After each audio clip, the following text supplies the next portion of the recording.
بسم اللہ الرحمن الرحیم۔ آج کے سیشن میں گفتگو ہوگی حضرت امیر المومنین علی ابن ابی طالب علیہ السلام کا ایک خط جو آپ نے جنگ جمل کے موقع پہ جناب ام المومنین حضرت عائشہ کو تحریر کیا۔ یہ خط البتہ ہم نہج البلاغہ سے نہیں پیش کر رہے، بلکہ یہ نہج البلاغہ کے علاوہ ایک حکیم نبی احمد ہیں رامپوری، ان کے خطوط ہیں مکتوبات حضرت علی۔ انہوں نے تقریباً 68 خطوط بیان کیے ہیں، اور ان میں سے خط نمبر 17 ہے۔ یہ کتاب ہے، نیٹ پہ موجود ہے۔ اس کتاب میں اگر خط نمبر 17 دیکھیے تو جناب امیر علیہ السلام نے ام المومنین کو خط لکھا اور کیا احکامات صادر فرمائے۔ البتہ اس سے پہلے ہم یہ چیز عرض کرنا چاہیں کہ دیکھیے، دور نہیں ہے کہ ہم اختلافی مسائل کو زیادہ اچھالیں، اور میں ہر سیشن میں عرض کرتا ہوں کہ جب ایسی چیزیں ہمیں مجبوراً کچھ اس انداز سے پیش کرنی پڑیں کہ بعض جوانوں کے ذہن میں یہ بھرا جا رہا ہے کہ گویا کوئی شیعہ لفظ گالی ہے، معاذ اللہ۔ نہیں، دیکھیے جناب عائشہ کے موضوع پہ اگر گفتگو ہے تو میں اس سے پہلے کہ تفصیل میں جاؤں آپ سے گزارش کروں گا کہ شیعہ علماء میں سے ایک عالم دین علامہ سید مرتضیٰ عسکری مرحوم نے کتاب لکھی ہے 3 جلدوں میں، اور 3 جلدوں میں اس کا فارسی کا ترجمہ ہے، انگریزی میں بھی اس کا ترجمہ ہے، اور ان کی عربی کتاب کا نام ذرا دیکھیے، یہ ہے علمی شخصیات کا طریقہ کار، احادیث ام المؤمنین عائشہ و ادوار حیاتہا۔ اب یہ کتاب، اور اس کتاب کے بارے میں پھر جب یہ کتاب پہنچتی ہے مصر، یہ اسی دور میں ہماری ملاقات ہوئی تھی سید مرتضیٰ عسکری مرحوم سے، اسی ہمارے دور کے ہیں، چند سال پہلے ان کی رحلت ہوئی ہے۔ تو جب یہ کتاب مصر پہنچتی ہے تو مصر کے ایک مشہور مصنف ہیں محمود ابو ریح مصری، اور ایک مصنف ہیں ڈاکٹر حامد حفنی داؤد، یہ ادبیات کے استاد ہیں قاہرہ یونیورسٹی میں۔ انہوں نے جو گفتگو اس میں کتاب کے پڑھنے کے بعد خطوط لکھے آغا مرتضیٰ عسکری کو، ان کا خلاصہ یہ ہے کہ علامہ عسکری نے حقیقت کو پیش کیا اور علم و دین کا احترام مد نظر رکھا۔ دیکھیے 2 باتیں ہیں، ایک ہے حقائق تاریخی، آپ ان کو نہ چھپا سکتے ہیں نہ مٹا سکتے ہیں، لیکن ان کو پیش کرنے کا جو طریقہ ہوتا ہے وہ یہ ہے علم و دین کا احترام مد نظر رکھا اور مکمل طور پر علمی بحث کی۔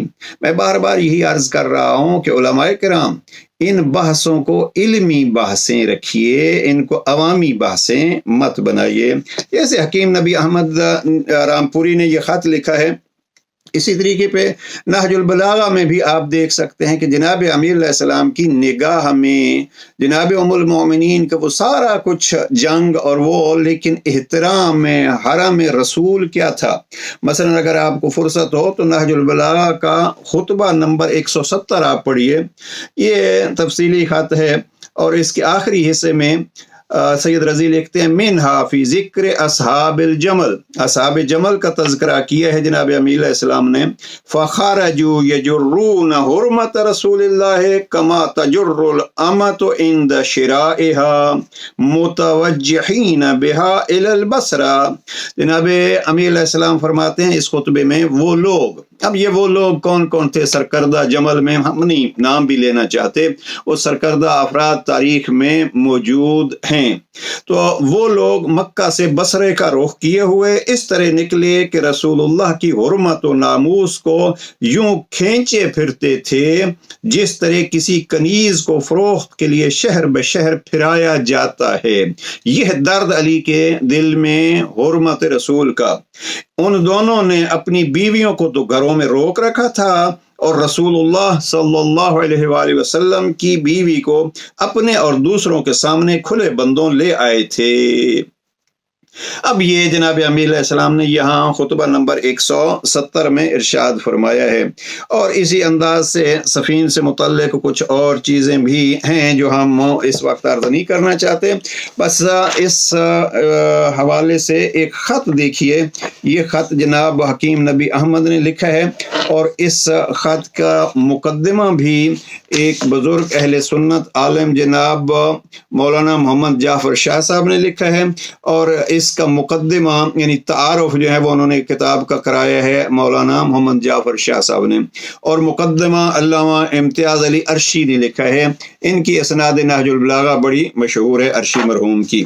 یہ خط نمبر 17 ہے 68 خطوط میں سے۔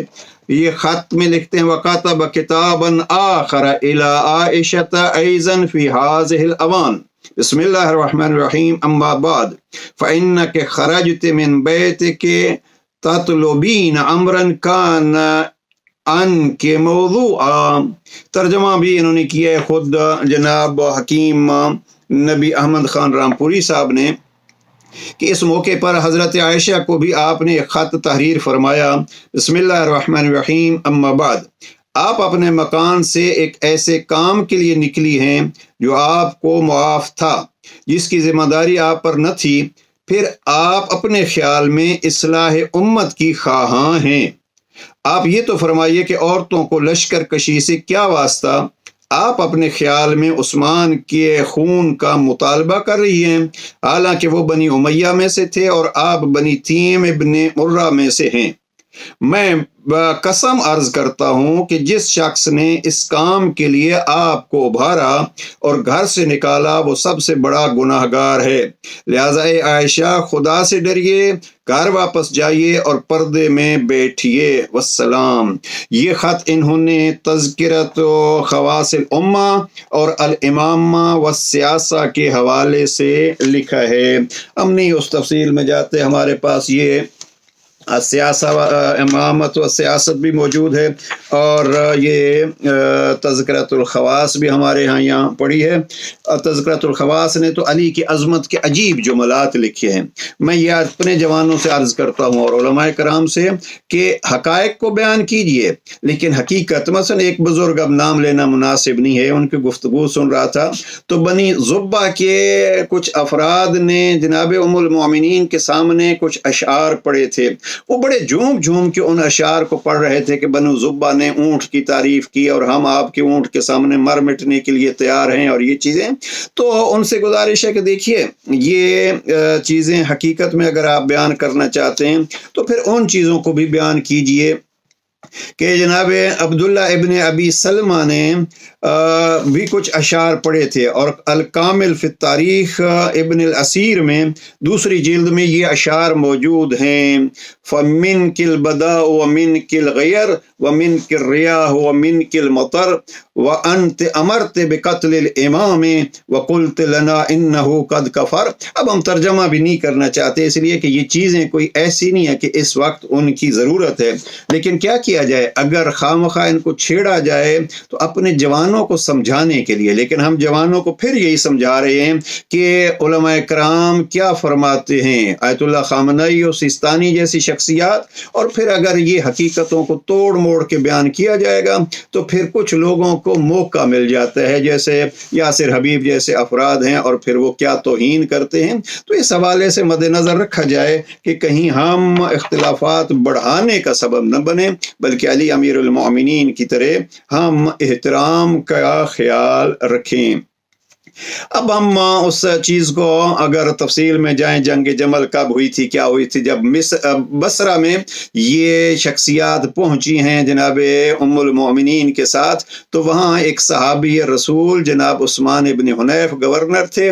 ان کے ساتھ کیا ہوا؟ تکلیف یہی ہوتی ہے عزیزان، اگر آپ دیکھیے خلفائے راشدین میں سے پہلے 3 خلفاء کے خلاف اگر کوئی شخص آواز بلند کرتا ہے تو اس پہ کفر اور ارتداد کے مرتد ہونے کے فتوے لگتے ہیں، اور اگر چوتھے خلیفہ کے خلاف کوئی تلوار بھی اٹھاتا ہے اور سب و شتم کرتا ہے تو پھر بھی رضی اللہ ہے۔